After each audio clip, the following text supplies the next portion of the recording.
Hey everyone, welcome back to the channel.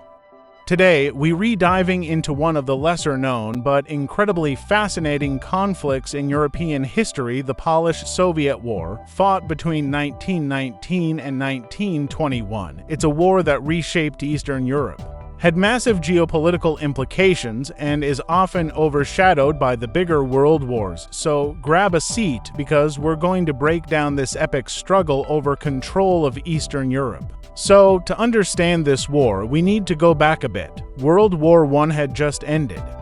The empires of Europe like the Austro-Hungarian, Ottoman, Russian, and German empires were crumbling. In the wake of this chaos, new nations were emerging. Among them was a newly independent Poland, which had been partitioned and erased from the map for over a century by its neighbors Russia, Prussia, and Austria-Hungary. But here's the kicker: while Poland was getting its independence, the Russian Empire was also collapsing.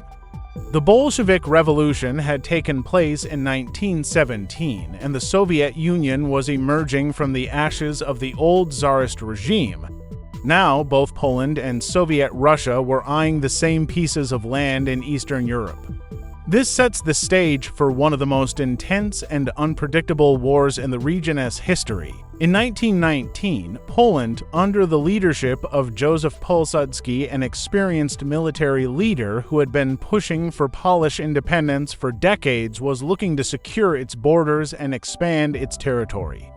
At the same time, the Soviet Union, now under the leadership of Vladimir Lenin and the Bolsheviks, was pushing westward to spread communist revolution to the rest of Europe. Pilsudski believed that if Poland could assert its influence over Ukraine and Belarus, it could build a strong buffer zone against the expanding Soviet state. Meanwhile, Lenin and the Bolsheviks wanted to bring Eastern Europe under communist control. They were determined to not only secure the Soviet Union's western border, but also to fuel the spread of revolution to the rest of Europe. The war kicked off in early 1919. The first battles were fought over control of Ukraine. But it wasn't just about territorial control, it was also about ideology. Poland was trying to establish itself as a democratic republic, while the Soviet Union was pushing for a global communist revolution. And neither side was willing to back down. The early part of the war went well for Poland. Pilsudski's forces, who were heavily influenced by the traditions of the Polish military, managed to push the Soviets back in Ukraine and Belarus. By 1920, Poland had secured its position in much of the region, but the Soviets were far from finished. In the spring of 1920, the Red Army, led by commanders like Mikhail Tukhachevsky, launched a massive counteroffensive. The Soviets had already made huge gains in Ukraine and were determined to continue their advance westward. This is when things really start to heat up. By the summer of 1920, the Soviet forces had advanced deep into Poland, almost reaching the outskirts of Warsaw, the Polish capital. The Red Army thought they were on the brink of victory. Lenin and the Bolshevik leadership believed that if they could capture Poland, they could spark a European-wide revolution. Poland, they thought, was the key to the whole of Europe falling to communism. But here's where the war takes a dramatic turn. In August of 1920, Poland managed to pull off a stunning victory in what came to be known as the Battle of Warsaw, or the Miracle on the Vistula. Now, the Battle of Warsaw was one of those turning points in history that often gets overshadowed by other, bigger wars. In this case, though, it was a game changer. Pilsudski and his commanders managed to outmaneuver the Soviet forces, pulling off a brilliant counteroffensive that completely reversed the fortunes of the war. The Red Army was forced to retreat, and Poland's position was secure once again.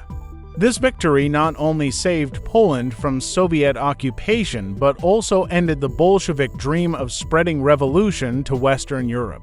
For the Soviets, this was a huge blow to their credibility and their expansionist ambitions. After the Battle of Warsaw, the Polish army kept up the pressure, pushing the Soviets back further.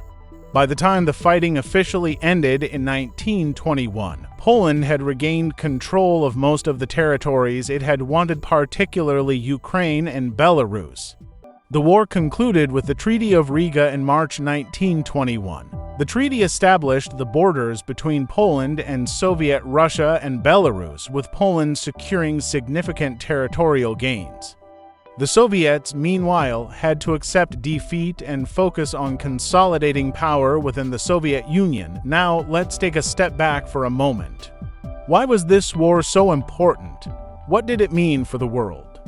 Well, the Polish-Soviet War had massive implications not just for Poland and the Soviet Union, but for the entire region.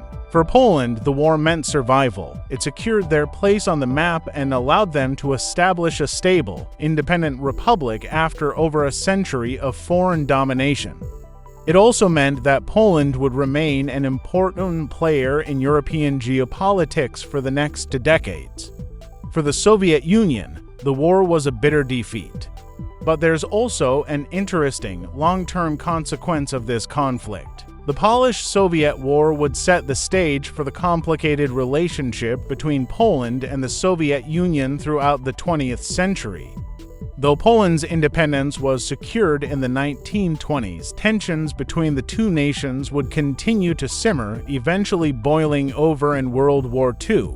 In fact, just 2 decades after the Polish-Soviet War, in 1939, Poland would be invaded and divided between Nazi Germany and the Soviet Union in the infamous Molotov-Ribbentrop Pact. And after World War II, Poland would fall into the Soviet sphere of influence, leading to decades of communist rule under Soviet-backed regimes. So, even though the Polish-Soviet War ended in 1921, its reverberations were felt all throughout the 20th century. It was a battle for the future of Eastern Europe, a struggle between two ideologies, two national ambitions, and two visions for the continent's future. Alright, that's a wrap for today's deep dive into the Polish-Soviet War. What do you think? Was the miracle on the Vistula the key turning point in the 20th century? Let me know your thoughts in the comments below. And if you enjoyed this video, don't forget to like, share, and subscribe for more history breakdowns.